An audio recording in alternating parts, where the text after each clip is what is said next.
This program sponsored by Excite Neo. चलती का नाम तरक्की। नमस्कार। जम्मू कश्मीर की विरासत में आज हम आपको लेके आए हैं ज़िला सांबा के तहसील राजपुरा के सीमांत गांव मदून त्रेली में। मदून त्रेली ये इसलिए भी ऐतिहासिक है क्योंकि इस गांव का जो इतिहास है वो कहीं ना कहीं पांडव काल के साथ जुड़ा हुआ है। यहाँ पर दूध गंगा नामक एक स्थान भी है और गंगा मैया का यहाँ पर मंदिर भी है। इस स्थान को लेके बहुत सी मान्यताएं हैं और इतिहास में इस स्थान का कहीं पर वर्णन नज़र नहीं आता, लेकिन मौखिक कथाओं के अनुसार अगर माने अर्जुन के इस पुत्र जो बब्रवाहन थे उनके साथ इस स्थान का जो है इतिहास जुड़ता हुआ दिखाई देता है। तो चलिए सबसे पहले हम जानते हैं इस मंदिर का इतिहास क्या है।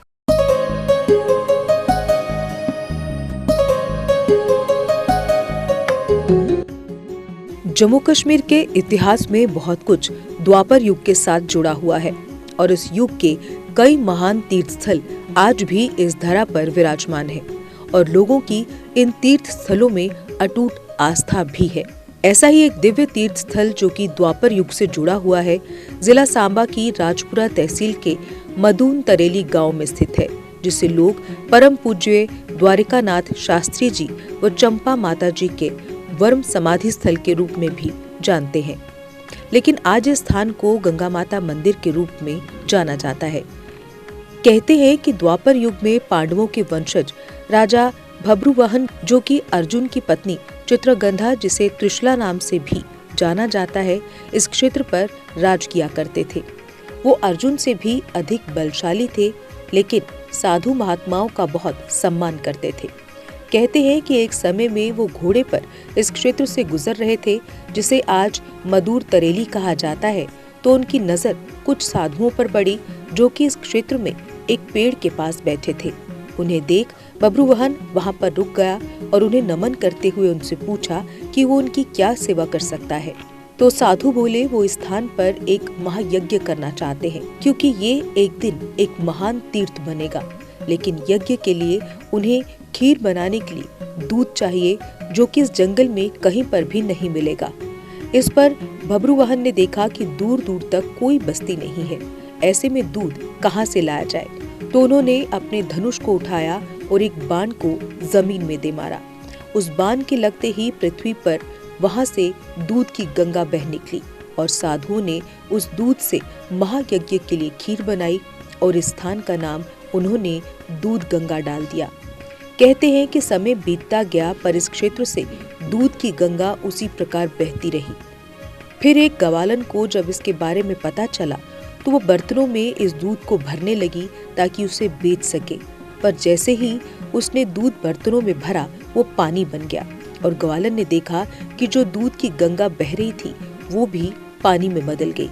लेकिन इस ग्वालन को इस स्थान से आवाज आई कि ये दूध जिस कार्य के लिए था वो पूर्ण हो चुका है, पर अब ये जो जल की धारा बह रही है वो लोगों का उद्धार करेगी, क्योंकि स्वयं गंगा माता अब इस स्थान पर विराजमान है और जो व्यक्ति इस स्थान पर स्नान करेगा वो सभी प्रकार के चर्म रोगों से मुक्ति पा जाएगा। आज इस स्थान के पास एक नाला भी बहता है, जिसे लोग बब्रुवाहन के नाम के चलते बब्बर नाला कहते हैं। कहते हैं कि जब भारत पाक दो न होकर एक ही देश थे, तो उस समय इस स्थान पर बाबा अर्जन देव, जो कि दिव्यांग थे, आकर बसे थे और माँ गंगा मैया की पूजा अर्चना किया करते थे। उन्होंने इस स्थान से पानी लेकर पास की पहाड़ी पर कई पेड़ लगाए और उनके बड़ा होने तक उन्हें इसी जल से सींचा। उन्होंने इस स्थान पर गंगा माता के एक छोटे से मंदिर का निर्माण किया, लेकिन 1947 में बंटवारे के समय हुए दंगों में दंगाइयों ने न सिर्फ बाबा अर्जुन देव को मार दिया, बल्कि मंदिर भी क्षतिग्रस्त कर दिया। उसके बाद फिर से मंदिर का निर्माण हुआ और तब से लेकर अब प्रत्येक बैसाखी पर इस स्थान पर एक मेले का आयोजन किया जाता है। समय बीता तो वर्ष 1984 में द्वारिकानाथ शास्त्री ने अपनी दिव्य दृष्टि से इस स्थान को देखा और कहा कि कलयुग में ये एक महान तीर्थ स्थल बनेगा और इस स्थान के महत्व के बारे में बताया, जबकि उन्होंने यहाँ पर 21 कुंडीय महायज्ञ करवाया। कहते हैं कि स्थान की महत्ता इस बात से भी पता चलती है कि द्वारिकानाथ शास्त्री जी की पत्नी माता चंपा जी एक अंधेरी रात में एक वृद्ध महिला के साथ यहाँ ठहरी थीं और दूसरे दिन जब द्वारिकानाथ शास्त्री जी इस स्थान पर आए तो उन्होंने यहाँ पर हनुमान रूपी एक वानर को देखा। तो उन्होंने माता चंपा से पूछा कि ये वानर महाराज यहाँ कब आए।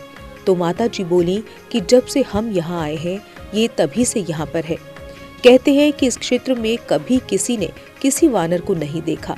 आज भले ही द्वारिकानाथ शास्त्री और माता चंपा जी भगवान में समा चुके हैं, लेकिन इस स्थान पर उनकी वर्म समाधि जहाँ पर वो कथा सुनाया करते थे वहाँ पर मौजूद है, जो कि साक्षात देखी भी जा सकती है। आज ये स्थान गंगा माता मंदिर के नाम से प्रसिद्ध है और लोगों की स्थान में अटूट आस्था भी है। हर महापर्व, अमावस्या, संक्रांति, पूर्णिमा व पुरुषोत्तम मास में यहाँ पर भारी संख्या में लोग जुटते हैं और स्नान करते हैं। जबकि जिन लोगों को किसी भी प्रकार का चर्म रोग होता है वे भी इस गंगा माता कुंड के जल से स्नान करके अपने रोगों से मुक्ति पाते हैं। वहीं हर अमावस्या व वैसाखी पर इस स्थान पर लोग अपने पितरों का पिंडदान भी करते हैं।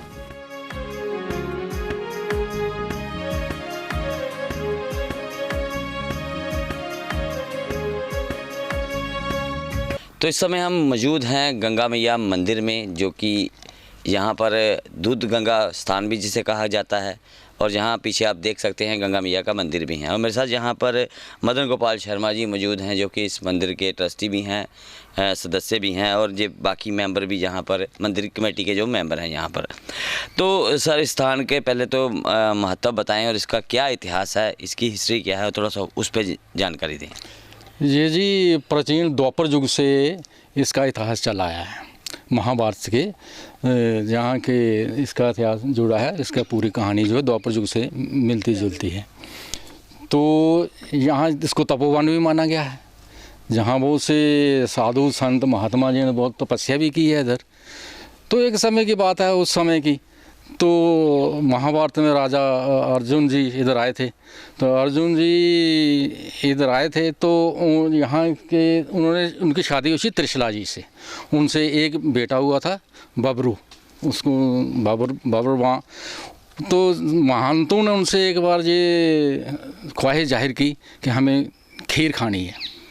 तो खीर उन्होंने फिर अपना वो तीर चलाया, वो तीर वहाँ जो नीचे आपने देखी होगी जो स्पॉट जो स्थान बना है, वहाँ से दूध निकला और दूध बना के उन्होंने महात्माओं को खीर खिलाई थी। तो उस समय से जो इसका इतिहास है, जो नीचे जो स्पॉट है जहाँ से जो आप आज वो भबरबाँ निकलती है। तो उसका महत्व क्या रहा, आज क्या महत्व है, लोग क्यों आते हैं यहाँ पर? और उसी को आज गंगा माता के मतलब बराबर का दर्जा दिया गया है।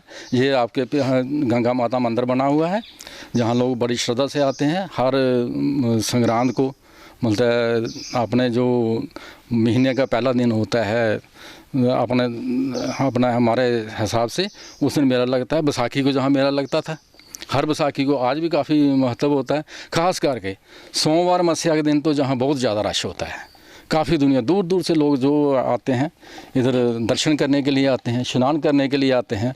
वो विशेष महत्व जो है जहाँ की गंगा माता जी का, जहाँ के जैसा कहा गया है और ये बिल्कुल प्रमाणित है, जो जहाँ आके नहाएगा एतवार मंगलवार 2-3 स्नान करेगा और छोटा सा मतलब अपनी मनोकामना के हिसाब से थोड़ी सी चीनी चढ़ाएगा तो उसको वो छोटे चर्म रोग जो वो ठीक हो जाते हैं।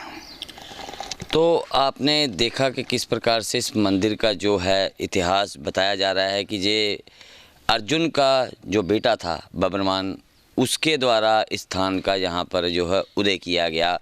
यहाँ पर उन्होंने तीर चलाया और उसके बाद यहाँ पर दूध की जो है गंगा बहने लगी। और इसके साथ और भी बहुत सी कहानियाँ जुड़ी हुई हैं, जो कि बताया तो ये भी जाता है कि जो वो दूध की गंगा थी वो बाद में वैसे ही बहती रही, लेकिन किसी ने जब उसको दूध को बेचने का प्रयास किया तो उसके बाद वो जो है वो जल में तब परिवर्तन हो गई। तो अब इसके साथ और भी आज यहाँ पर बहुत सी मान्यताएं हैं, यहाँ पर हर प्रकार के चर्म रोग की जो है इस यहाँ पर स्नान करने से ठीक हो जाता है।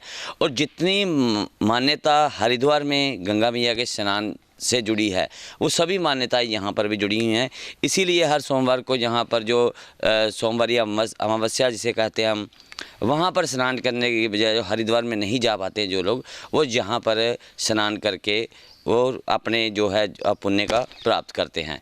तो जम्मू कश्मीर की विरासत कार्यक्रम में आज हम यहीं पर विराम लेते हैं। फिर मिलेंगे एक और विरासत के साथ। तब तक के लिए मुझे अश्विनी गुप्ता को, कैमरामैन शमी थापा के साथ दें इजाज़त। आप जुड़े रहें जेके अपडेट के साथ।